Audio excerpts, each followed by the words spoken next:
Hey what is up guys, welcome back to our channel. আমাদের আজকের topics হচ্ছে এয়ারক্রাফটের braking system নিয়ে। আমাকে অনেকেই এটা নিয়ে অনেকবার কোশ্চেন করেছে যে এয়ারক্রাফটের ব্রেকটা কিভাবে করা হয়। এত বড় একটা জিনিস, আকাশে তো ব্রেক বা ফিকশন করার মতো কোনো জিনিস নেই। তো এটা কিভাবে আসলে ব্রেকটা কাজ করে এয়ারক্রাফটে।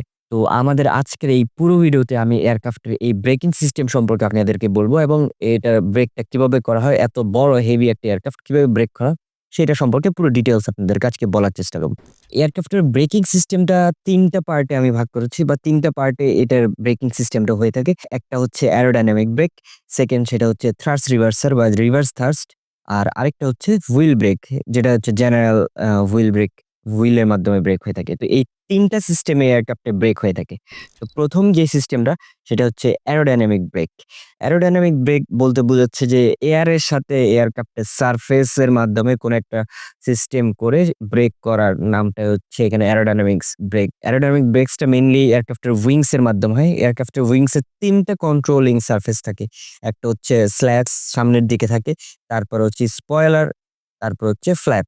এই ৩ টা কন্ট্রোলিং সারফেসের মাধ্যমে আমরা অ্যারোডাইনামিক ব্রেকটা দিতে পারি। যেহেতু এয়ারক্রাফটটা বাতাসের মাধ্যমে চলে, তো এই বাতাসটাকে আটকানোর জন্য এই ৩ টা জিনিস আমরা ইউজ করতে পারি। সেই ৩ টেই জিনিস ইউজ করাটাকেই সেটা বলা হচ্ছে অ্যারোডাইনামিক ব্রেক।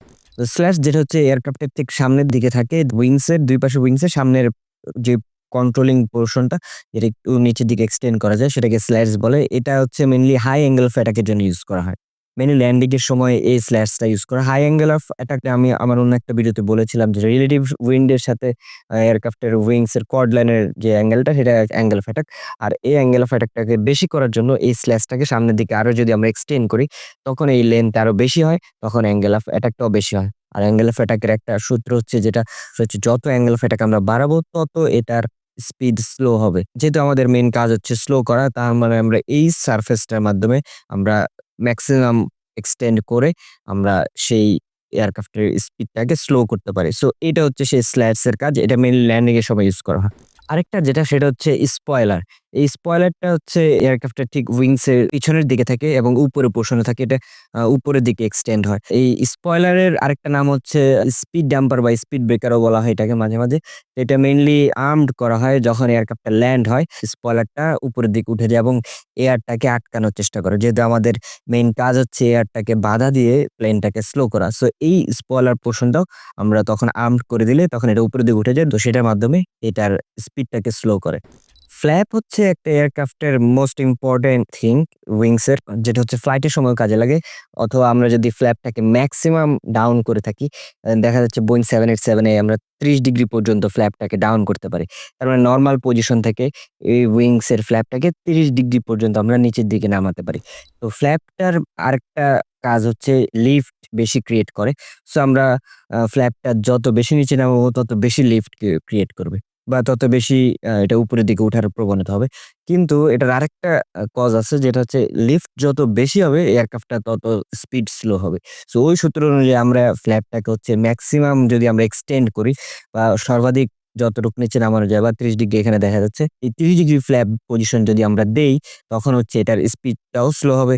সো আমাদের এই স্পিড স্লো করার যে ফাংশনটা সেটা আমরা ফ্ল্যাপ দিয়েও পেতে পারি। তার মানে এই ৩ টা কন্ট্রোলিং সারফেস দিয়ে এই উইংস এর অ্যারোডাইনামিক ব্রেকটা দেওয়া হয়। আর এই অ্যারোডাইনামিক ব্রেকটা মেইনলি যখন আমরা ল্যান্ড করি তখন ইউজ করে। কারণ ল্যান্ড করার সময় এয়ারক্রাফটের স্পিডটা অনেক বেশি থাকে। কারণ আস্তে, আস্তে যখন নিচের দিকে নামতে থাকে তখন স্পিড বেশি হয়ে যায়। তখন এই কন্ট্রোলিং সারফেস গুলো দিয়ে আমরা অ্যারোডাইনামিক ব্রেকটা ১ম এ এপ্লাই করি। যেহেতু বাতাসে অন্য কোনো ফ্রিকশন নেই, তাই বাতাসটাকে আটকানোর জন্য আমাদের এই সিস্টেম গুলো ইউজ করে আমরা বাতাসটাকে আটকাতে পারি এবং অ্যারোডাইনামিক ব্রেকটা তখন এপ্লাই হয়। এখন আরেকটা যেটা নাম্বার ২, সেই ব্রেকিং সিস্টেমটার নাম হচ্ছে রিভার্স থ্রাস্ট। থ্রাস্ট বলতে আমরা বুঝতে পারছি যে এয়ারক্রাফটটা যখন ইঞ্জিনটা রান হয় তখন এটার একটা সিস্টেমের মাধ্যমে ফুয়েল এয়ার মিক্সচার হয়ে থ্রাস্ট ক্রিয়েট হয় এবং এই থ্রাস্টটা যখন এই ইঞ্জিনের পেছন দিক দিয়ে বের হয় এবং তখন নিউটনের ৩য় সূত্র অনুযায়ী যত জোরে থ্রাস্টটা বের হয় তখন তত জোরে এয়ারক্রাফটটা সামনের দিকে আগায়। তো যেহেতু এয়ারক্রাফটের ইঞ্জিনের পেছন দিক দিয়ে হচ্ছে থ্রাস্ট বের হয়, তো এটাকে যদি আমরা কোনোভাবে সামনের দিকে নিতে পারি তাহলে হচ্ছে পেছনের দিকে আমাদের একটা বল ক্রিয়েট হবে এবং সেটার কারণে হচ্ছে এয়ারক্রাফটটা স্লো হওয়ার একটা প্রবণতা থাকবে। এটা মেইনলি হচ্ছে এয়ারক্রাফটটা ল্যান্ড করে তখন হচ্ছে এই এয়ারক্রাফটটা টাচডাউন এর পরে ১ম এ এই রিভার্স থ্রাস্টটা দেয়। যে থার্স্ট লিভারটা আছে, লিভারের পেছনের দিকেই থাকে এবং পাইলট ওই দুটোকে একসাথে আর্ম করে নেয়। তখন এই রিভার্স থ্রাস্টটা ওপেন হয়।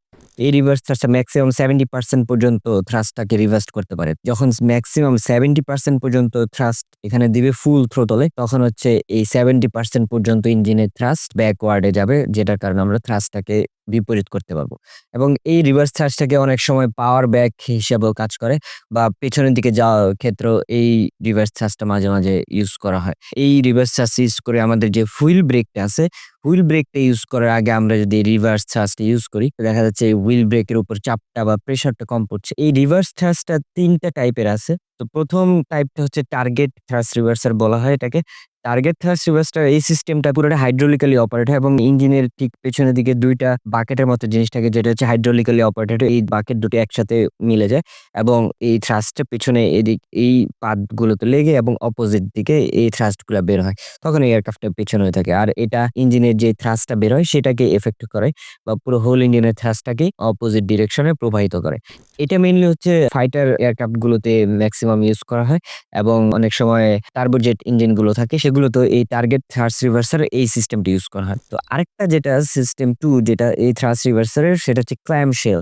ক্ল্যাম শেলটা হচ্ছে সবচেয়ে বেশি ইউজ করা হয়, যেটা হচ্ছে নিউমেটিক্যালি অপারেটেড। নিউমেটিক্যালি বলতে হচ্ছে এয়ারের একটা সিস্টেমের মাধ্যমে অপারেটেড হয়ে থাকে বা এক্সটেন্ড হয়ে থাকে। আর এটা মেইনলি ইউজ করা হয় হচ্ছে টার্বোফ্যান জাতীয় ইঞ্জিনগুলোতে। আর এটা শুধু ফ্যানের যে এয়ারটা থাকে সেটাকে রিভার্স করে। এটা পুরোপুরি যে থ্রাস্ট সেটাকে মেইন থ্রাস্টটাকে রিভার্স করে না। তো আরেকটা যেটা সেটা হচ্ছে কোল্ড স্টিম। কোল্ড স্টিমটা ইদানিং অনেক বেশি ইউজ করা হচ্ছে, বা এই সিস্টেমটাই মেক্সিমাম ইউজ করা হয়। যেহেতু আমাদের বেশিরভাগ এয়ারক্রাফট গুলা টার্বোফ্যান সম্বলিত বা হাই বাইপাস ইঞ্জিন সম্বলিত এয়ারক্রাফট। হাই বাইপাস ইঞ্জিন গুলোর বেশিরভাগই থ্রাস্টটা এই বাইপাস এয়ারের মাধ্যমে আসে। তো এই বাইপাস এয়ারটাকে হচ্ছে রিভার্স করে দেয় এই কোল্ড স্টিম সিস্টেমটাতে। আর মেইন যেই ইঞ্জিনের কোর যে থ্রাস্টটা সেটাকে হচ্ছে এটা রিভার্স করে। জাস্ট দেখা যাচ্ছে 70% থেকে 80% থ্রাস্টটাকেই এটাকে রিভার্স করতে পারে এই কোল্ড স্টিমের মাধ্যমে। তো এই হচ্ছে থ্রাস্ট রিভার্সার ইউজ, বা ৩ ধরনের থ্রাস্ট রিভার্সার ইউজ করা হয় বিভিন্ন এয়ারক্রাফটের ইঞ্জিনের ক্যাটাগরি অনুযায়ী। এটা এয়ারক্রাফটের ব্রেকিং এর জন্য অনেক ইম্পোর্টেন্ট একটা পার্ট। অ্যারোডাইনামিক ব্রেকিং এর পরে এই থ্রাস্ট রিভার্সার ব্রেকিংটা ইউজ করা হয়। নাম্বার 3 যেই হুইল ব্রেকিং সিস্টেম, এটা ঠিক গাড়িতে যেরকম ব্রেক করা হয়, বা গাড়ির চাকার যে ব্রেক সিস্টেমটা আছে, যেরকম একটা ডিস্কের ২ পাশে আলাদা ২ টা ডিস্ক থাকে এবং হাইড্রোলিক্যালি ওই প্রেসার দিয়ে সেটা হচ্ছে ওই ডিস্কটাকে চাপ দিয়ে ধরলে চাকাটা থেমে যায়। মোটরসাইকেলেও যেরকম যে ব্রেকিং সিস্টেমটা আছে, মানে সাধারণ যেই ব্রেকিং সিস্টেমটা হুইলের ব্রেকিং সিস্টেম, সে ঠিক সেম ওরকমই ব্রেকিং সিস্টেম একটা, সেটা এয়ারক্রাফটের হুইলও আছে। তো এই ব্রেকিং সিস্টেমটা সবচেয়ে শেষে এপ্লাই করা হয়। এটার একটা নির্দিষ্ট স্পিড আছে এবং সেই স্পিড অতিক্রান্ত হওয়ার পরে পাইলট যখন এই ব্রেকটা এপ্লাই করে তখন এই ব্রেকটা হয়। সো আমরা ওভারঅল তাহলে এই ৩ টা ব্রেকিং সিস্টেম দেখলাম এয়ারক্রাফটের। একটা হচ্ছে অ্যারোডাইনামিক ব্রেকিং সিস্টেম, আরেকটা হচ্ছে রিভার্স থার্স্ট বা থার্স্ট রিভার্সার, আর শেষে যেটা সেটা হচ্ছে হুইল ব্রেকিং সিস্টেম। তো সাধারণত এই ৩ টা ব্রেকিং সিস্টেমেই এয়ারক্রাফটে ব্রেক করা হয়। তো এই হচ্ছে আমাদের আজকের ব্রেকিং সিস্টেম নিয়ে আমাদের ভিডিও। সো আশা করি যারা আমাদের এই চ্যানেলটিতে নতুন তারা আমাদের চ্যানেলটিতে সংযুক্ত হয়ে থাকবেন। এছাড়া আপনাদের যদি কোনো এক্সপেকটেশন থাকে বা কোনো বিষয়ে জানার বেশি আগ্রহ থাকে, সেই বিষয়টি আমাদের কমেন্ট সেকশনে বলে দিলে আমরা সেই বিষয় নিয়ে ভিডিও বানানোর চেষ্টা করব। সো আশা করি ভালো থাকবেন সবাই, সুস্থ থাকবেন। Happy flying.